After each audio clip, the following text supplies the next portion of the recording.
Deuxième question, est-ce que c'est dangereux de manière générale? Franchement, je me suis pas sentie en insécurité depuis que je suis ici. Je me suis déjà retrouvée dehors tard, mais pas seule évidemment. Il y a des règles de base à respecter, mesdames, bien sûr. Et au contraire, je trouve que les hommes ici sont plutôt tranquilles. Par exemple, les livreurs. Quand ils viennent nous livrer à la maison, lorsqu'on leur ouvre la porte, ils se plient en quatre pour nous donner la commande et ils ne regardent jamais.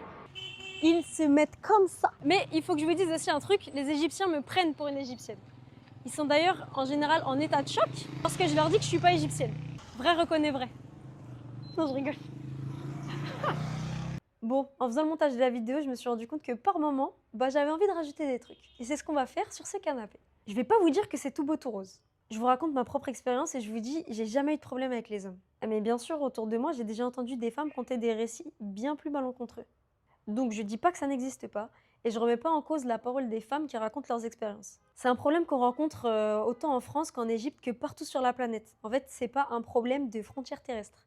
Et aussi, j'ai l'impression que dans les quartiers résidentiels, on rencontre pas du tout les mêmes profils que dans les quartiers touristiques.